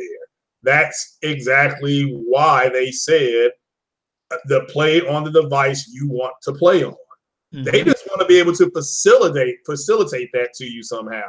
That's it. You can still buy whatever device. It doesn't matter. Hey, look, you can have a can of Mountain Dew and, or a bottle of Mountain Dew. And if you finish drinking your Mountain Dew, you want to put Mellow Yellow in there. Somebody, Coca-Cola still, or Pepsi still, they facilitated the bottle. So, do you think after you buy the bottle that they care that you're putting something else in it? No, they don't care. They got you. So at the end of the day, you're right. There's going to be competition no matter what. All you can do is be the first to get there, okay, or have an improved product, like Facebook did over MySpace. People got to remember, Facebook wasn't the first company to do social media things. It was MySpace. Yeah.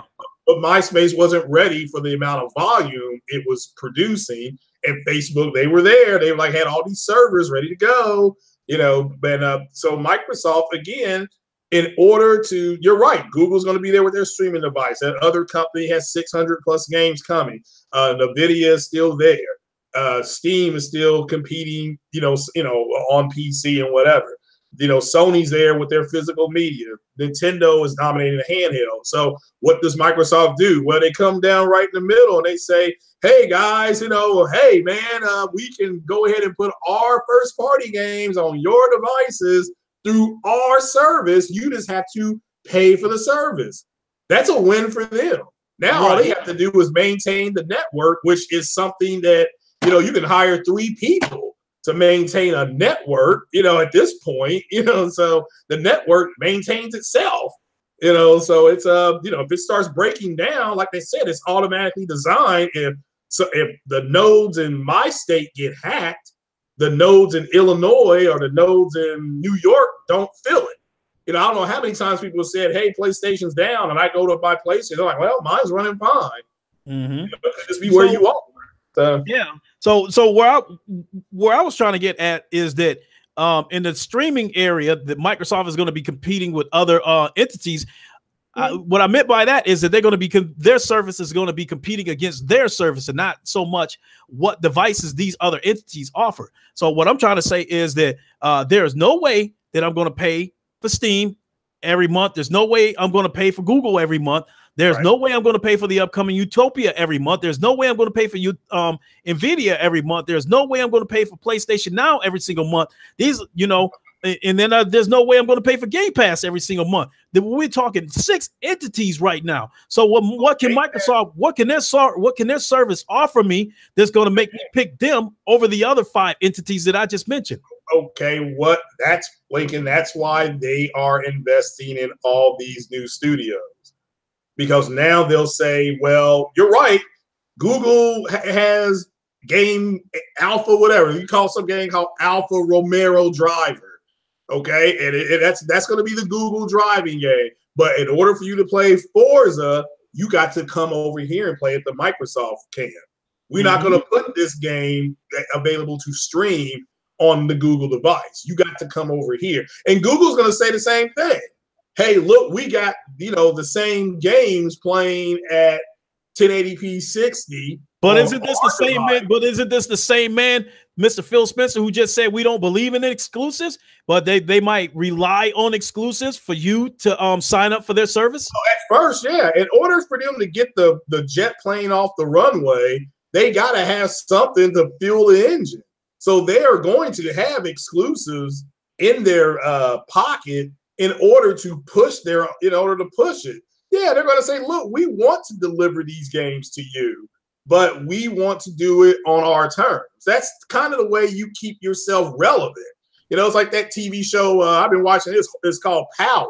Those drug dealers are like, look, we'll let you use the ports, but you got to use our men to protect the shipments. Therefore, they all stay relevant. Microsoft is just doing the same thing. It's just the cost of being in business, especially in electronics. They all use, people are right. I beat Spider-Man. Insomniac used 6 different type of engines on there. Havoc was one of those engines. Well, who owns Havoc? Microsoft. But Insomniac paid for the licensing to get the game. Now maybe Insomniac cut the check. Microsoft cashed the check, said, here you go. And then Sony reimbursed them. It could have been something like that. But Insomniac used the Havoc engine. But Microsoft owns the engine. Microsoft's not going to turn Insomniac down because it's a business to them. You're going to come up to them and that's why, and they're licensing it out. Now, could they get been a bunch of hard asses and said, oh, you can't use Havoc, and they would have to use a different engine? Yes, but then maybe the game is totally different. The physics engine is totally different in it. But at the end of the day, Microsoft they're into the services. They just want, again, they want to be the place you go to. They want to be the gas station. That's all they want to be. Hey, you got to go, in order for you to go put gas in your car, you need the petrol. They want to be the people with the petrol. That's all they want to be. And yes, they are going to have first-party studios, and that's going to take care of that aspect of the gamer. That way they feel relevant, because right now they don't feel relevant. But at the end, those games are going to be on PC. They will also come to your local device that you have in your house. That's just the way they have to do business at this point. It is what it is. You know what? I think that these studios that they bought, I mean, let's face it, all these studios that they have bought, acquired, whatever you call, I think Playground Games, I guess you could consider them a AAA studio. Yeah. And this new one, the initiative that they created, which they call quadruple A, I still call it AAA. Yeah. At least until we see something that they make, and then we can pass judgment on them. But all the rest of them, they're double A, indie, bootleg, whatever you want to call it. Yeah, and, they've been gathering up a bunch of bootleg studios. No offense to Ninja Theory, but they're indie. So you could place them in the bootleg category. With that being said, they bought all these bootleg studios, and they probably didn't have to pay a AAA price to get these studios. And I think a lot of people are going to end up finding out the hard way that Microsoft brought these studios in probably to make mobile games rather than AAA console games, because if they're trying to reach 2 billion gamers like they claim they are, they must have a big impact in the mobile market. You are not going to get a person who's playing Candy Crush on their phone to drop $60 on Halo to play it on their phone. It's just not going to happen. You need to put a game that's just a quick game, a Candy Crush type impact game on their mobile devices. And so with that being said, I just don't think that, I think they're only going to give the console gamers a few games just to shut them up. But I think the majority of the games are going to be mobile games, because that's the biggest market right there. I just don't think they're going to make us. I just do not think they're going to fare well in the PC landscape. So with that, have you seen the TV show Shark Tank? No. Okay, well, Shark Tank, these people come up there, they already have businesses that are working, but they want to expand. They just don't have the capital to expand. That's why they'll always ask them, how much money did you make last year fiscally? What's your overhead? Is the Sharks, because they're potential investors. So if Ninja Theory said, look, we have this game over here that we started to develop, but we ran out of money. We just don't have the money to develop it. And Microsoft could have said, okay, build us a working demo of it, and then we'll come back in 4 months to check out your demo. And if we like it, we'll make you an offer. So let's say Ninja Theory does that, and then Microsoft comes in with big old bags of cash, and they say, well, not only do we like your game, but we also like what you've done in the past. We want to buy the studio. And we'll give you what you need to keep your studio doors open, keep your employees happy, and they can work and finish your new IP. That's what's happening. That's why Microsoft said the checkbook is open. That was for these studios like Ninja Theory. That's a quality AA studio. Yeah. And now maybe they can jump up to be a AAA studio. Well, I truly believe that, since they, I think saying that the checkbook is open is just a PR move, because everybody knows they have been criticized for not giving their developers creative freedom, which Sure. we know over on the PlayStation side, they have creative freedom and they have the backing of Sony to invest in AAA single-player games that they spend a lot of money on. And we know Microsoft does not like to take chances. They do not like to invest a lot of money in games. And I just cannot see them willing to drop $50-60 million for a single-player game that they consider one and done and put it on a service. I think they're going to be I think they want to maximize profits and minimize costs. Therefore, I think these developers were brought in to develop mobile games and develop cheap ass games that cost $1.49 like State of Decay. Well, possibly, but they can't.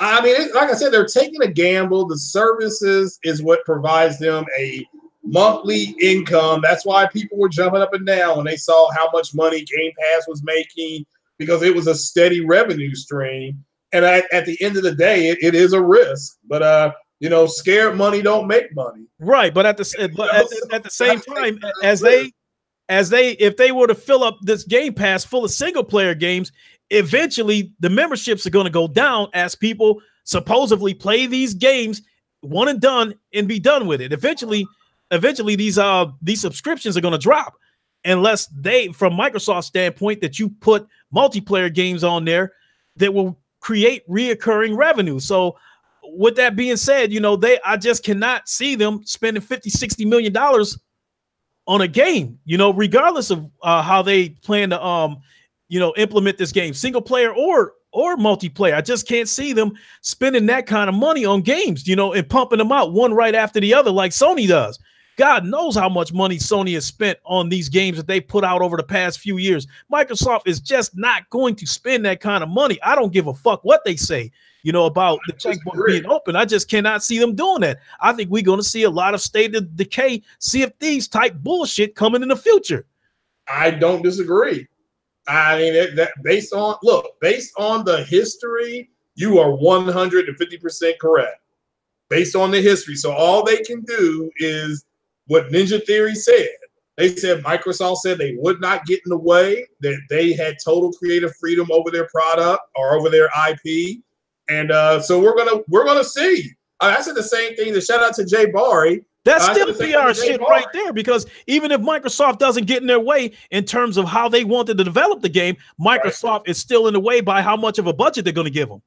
Well, right. That's what I'm saying. So we're going to find out. Like I told Jay Barry, I said, look, man, if it's 1 year from now and Ninja Theory is bitching, you hear, people are leaving and saying Microsoft's getting in the way. People will be like, oh, yeah, you know what? They haven't changed for shit. But if Ninja Theory stays quiet and then they come out and they say, yeah, you know what? Microsoft didn't get in our way. Yeah, we're gonna find out next year, because those games that those studios should have worked on, they should have something ready for people to see next year. And some of them may surprise us and actually have something at their new event. So we'll have to wait and see, or at least some type of announcements. They gotta bring back. I mean, I hope Obsidian can't bring back Knights of the Old Republic. But they could in theory, possibly do a remaster of Knights of the Old Republic 2. Okay, they could, in theory, they could just remaster it and say, you know what, we're gonna use, the same, and maybe put some different stuff in it. But they could, in theory, do that. And but again, it's a quality studio. Now, some of the games are trash. Fallout New Vegas, to me, was garbage. God, I had to quit playing it. It was trash. But it came out after Fallout 3, which, after Fallout 3, nothing Fallout, it was going to have to be just like Fallout 3 or it was going to be horrible. Fallout 3, one of the best games ever made. If you don't believe me, go look at the awards. I mean, that thing won Game of the Year and all these technical awards, and people are like, well, it didn't look that good. It was a nuclear war, for Christ's sake, But, so they had to place it like shit. It was supposed to. But, it's just, I just think, unfortunately, you got a group of people that, and I agree. I mean, people should be a healthy jar of skepticism when it comes to Microsoft is exactly perfectly fine based on their own history. So, I totally understand that. But going forward, either they're going to have to put up or shut up. and scared money don't make money. So they got to put the money out there. And now that they've done that, let's see what their studios do. But as far as their streaming and the future of that is going to be, you're going to wake up one morning and WCC Tech and all these trades are going to be reporting Microsoft to offer app to Sony and Nintendo for game streaming. That's going to be that's going to happen sooner than later because you're right. In order for them to recuperate the funds, why not go after 100 million people with consoles? There's 20 million Switches and 80 million plus PlayStation. So why not go in and talk to those guys? And guess what? Sony will sit down and talk to them. Nintendo will sit down and talk to them. It's not like they're going to shut the door in their faces, because it's all about how are you going to help us? And I think Sony inoculates themselves simply by saying, put the app on our PlayStation 4 devices. We're not going to touch our PlayStation 5 devices. Get the fuck out of here. I think Sony could do something like that. That way there's nobody complaining, like they were doing with the fake outrage on name changes and the fake outrage on crossplay. Mm-hmm. And then all of a sudden, all Microsoft can boo-hoo about as well. We couldn't get onto their PS5. Well, big deal. You got the PS4 will still be the biggest selling. We'll have more units out than the PS5 will at the time the app is ready to go. Right. So now that doesn't mean because you may trade your Pro in, I may trade my Pro in, whoever gets rid of their PlayStation and get a PS5. But all this talk now of Xbox coming back and people are going to leave their PlayStation, that's not going to happen. So the same cats that said the Switch was going to fail, liars. They said that the Xbox X was going to come and give it to you and everything was going to change. Liars. So, just don't worry about what they say anymore. Just go by what the executives are saying at Microsoft, not their bum-ass fanboys and fangirls who don't know. I mean, these people got a fart to chew. Mm-hmm. So it's just the way they are. Without a doubt. So, I'm about ready to wrap this up because I got to go pick up my girlfriend. But before I wrap this up, I just want to say something to the chat real quick. First of all, you guys have been amazing. This is by far one of the best podcasts I ever have. Thanks for coming on, Craig. You helped make this podcast phenomenal. No problem.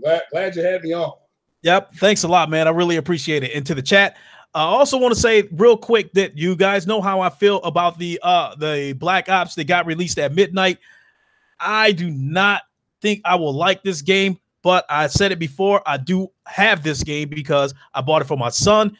Therefore, the share feature on the Xbox allows me to have it on my game too. So where I'm going with this, with the chat is that follow me on Twitter, and at some point today, I will put up my Mixer channel, my Mixer username, and I will go live on Mixer at some point today playing Black Ops and give you my thoughts on it as I'm playing it. So, like I said, follow me on Twitter and keep your eyes open, and I'll give you guys my Mixer ID. And when I stream Black Ops sometime today, then follow along with me, and I'll give you guys my thoughts as I'm playing it. With that being said, I want to thank Craig Harris for coming on. This is by far one of the best podcasts that I've had in a long time. This a very great conversation, and I mean, this is the topping, to a great YouTube day. I really appreciate all the information that you have given us, Craig. Please thank Luwafa for us as well. And wow, how about you give everybody a send off? Oh yeah, thanks for having me. Glad I was on. Yes, big shout out to Luwafa. Bigger shout out to Foxy Games UK. I mean, hearing the stuff he was saying, like, man, I hope Luwafa clears me to go ahead and start dropping some jewels too. So yeah, check him out, and definitely because he's been he's been the alpha dog when it comes to this PS5 information. And yeah, and shout out to Luwafa for dropping that, because people been so caught up in what the power is going to be, and people got to understand that the AAA games are going to look pretty much be parity. They're going to be parity. So everything's going to come back to where it was back in the 90s and the late 80s when you walked in and you had 5 to 6 gaming devices out, and just whatever ecosystems providing you the best service, the funnest time to gaming for the games you want. That's where you're going to be. That this generation coming up, you're going to be forced to do one or the other at the macro level. The micro level will be able to get both, but the macro level will not. They're going to get one thing. So whatever, if you think Obsidian and Obsidian Media, Ninja Theory, Playground Games, whatever, Turn 10, Microsoft's got those guys locked. If you think those are the studios that you're excited about the games, get the new Xbox. I'm talking about the Scarlet, not the streaming device. Get the physical Xbox. The Naughty Dogs, the Bens, the Santa Monicas, and those are the games you like to play. Get the PlayStation. Or get both. Like I said, work 8 more. For me, it's work 8 more hours a week for one pay period. I get both. But I'm only gonna get one, and I will get the PlayStation. I'm not my Xbox here. Shout out to J-Dub City. Let me make that clear. Shout out to the Kratos himself. Had made a deal with the God himself. And so shout out to him for that. But this Xbox X is my last physical Xbox. Mm-hmm. So, but thanks for having me on. A shout out to you. I haven't been looking at the chat, but a shout out to the chat and hit that like button, folks. Yeah, without a doubt, the chat has been phenomenal. Robert McLeod, Dismisi, Uncompetitive, Christopher Hart, Uncle Bumpy, Ice Queen Gaming. I appreciate all you guys coming in here. I know I missed some of you guys' name, but I definitely appreciate all of you coming in here. This has been a wonderful podcast, but unfortunately, all good things must come to an end. So unfortunately, I have to shut this stream down so I can get ready to go pick up my girlfriend. But I will be back on later on in some capacity, whether I'm on Mixer or whether I'm streaming something on VR. I will definitely be streaming something again later on. Thanks for tuning in, everybody. I really, really appreciate it. I can't thank you guys enough, and I can't thank Craig enough for coming on here. So with that being said, that's going to do it for us. Give it a like. I appreciate everybody tuning in. Lock the door on your way out. Thanks for visiting Wakanda, and we will holler at you guys later. Peace.